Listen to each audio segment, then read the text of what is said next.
Hello friends, આજે આપણે south Indian special idli બનાવવાની છે અને આ ઇડલી એકદમ પૂચી કેવી રીતે બનશે એ હું તમને આગળ વિડીયોમાં બતાવીશ. તો સૌથી પહેલાં આપણે ઇડલીનું બેટર બનાવીશું. તો ઇડલીનું બેટર બનાવવા માટે અડદની દાળ જે આવે છે એ 1 કપ લઈશું અને એની સામે આપણે 3 કપ ચોખા લઈશું.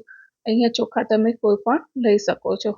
હવે આ દાળ અને ચોખાને આપણે સારી રીતે પાણીથી ધોઈ લેવાના છે કે જેથી ઉપરની ડસ્ટ બધી નીકળી જાય. તો 2 વાર પાણીથી ધોયા પછી આપણે 1 ગ્લાસ પાણી રેડીને એને 6 થી 7 કલાક માટે આપણે પલળવા મૂકવાનું છે. હવે ઇડલી સોફ્ટ થાય એના માટે આપણે 1 ચમચી મેથીના દાણા એડ કરીશું. હવે 6 થી 7 કલાક થઈ ગયા છે. તો અહીંયા આપણી દાળ ફૂલીને ડબલ થઈ ગઈ છે અને ચોખા પણ પલળી ગયા છે. તો હવે એને આપણે ગ્રાઇન્ડ કરી લઈશું ખીરું બનાવવા માટે. તો આને આ રીતે મિક્સરમાં પાણી નીતાળીને લઈ લેવાનું છે અને આ પાણીનો ઉપયોગ આપણે નથી કરવાનો. હવે એની અંદર 2 ચમચી દહીં એડ કરશો તો તમારી ઇડલી સરસ સોફ્ટ બનશે. આ પ્રમાણેનું આપણે ખીરું બનાવવાનું છે, જે એકદમ ફાઇન પેસ્ટ નથી કરવાની પણ થોડું દરદરું કરવાનું છે. અને આ રીતે એને સારી રીતે ફેટી લઈશું કે જેથી એની અંદર એર ભરાય અને આપણું ખીરું ફૂલે. હવે આ ખીરાને આપણે ઢાંકીને 6 થી 7 કલાક માટે આથો લાવવા મૂકીશું.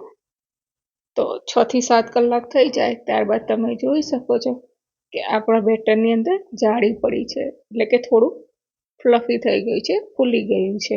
તો આ રીતે આપણું ઇડલીનું બેટર રેડી છે. અને હવે એની અંદર આપણે સ્વાદ પ્રમાણે મીઠું એડ કરીને 1-2 મિનિટ આ રીતે સારી રીતે ફેટશું કે જેથી આપણું ખીરું ફૂલે અને આપણી ઇડલી પણ સોફ્ટ બને. હવે અહીંયા આપણે સ્ટીમરની અંદર પાણી ગરમ કરવા મૂકશું. ત્યાં સુધીમાં જે આવું ઇડલીનું સ્ટેન્ડ આવે છે, જો તમારી જોડે સ્ટેન્ડ ના હોય તો તમે વાટકી પણ નાની લઈ શકો છો. હવે એને તેલથી ગ્રીસ કરી લઈશું. હવે અહીંયા બેટરને આપણે થોડું 2 ડીશ જેટલું સાઈડમાં કાઢી લઈશું બાઉલમાં અને એની અંદર 1/2 ટીસ્પૂન જેટલો ઈનો એડ કરીને પાણી રેડીશું એટલે એક્ટિવ થઈ જશે. અને આ રીતે બેટરને સારી રીતે મિક્સ કરી લેવાનું છે. અને ત્યારબાદ આપણે જે ઇડલીનું સ્ટેન્ડ છે એની અંદર આ રીતે થોડું બેટર એડ કરી દઈશું. તો આ રીતે આપણે બધા સ્ટેન્ડના ખાનામાં ઇડલીનું બેટર પાથરી લેવાનું છે અને એને સ્ટીમ કરવા મૂકી દઈશું. અહીંયા ઇડલીને લગભગ સ્ટીમ કરતાં 6 થી 7 મિનિટ કે પછી મીડિયમ ગેસ ઉપર જ કરવાનું છે. તો આ રીતે 6 થી 7 મિનિટ થઈ ગયા પછી તમે ચપ્પુ નાખીને જોશો તો એકદમ સાફ નીકળે છે.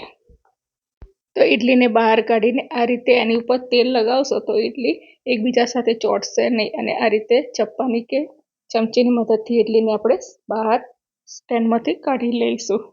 તો તમે જોઈ શકો છો કે આપણી ઇડલી એકદમ સરસ સોફ્ટ બની છે, પોચી છે અને એકદમ સરસ ફૂલી ગઈ છે.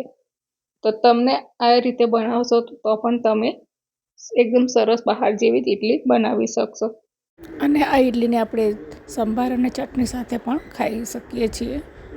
તો તમને મારી આ રેસીપી ગમી એ કોમેન્ટમાં જરૂર કહેજો અને મળીશું એક નવા વિડીયો સાથે. બાય.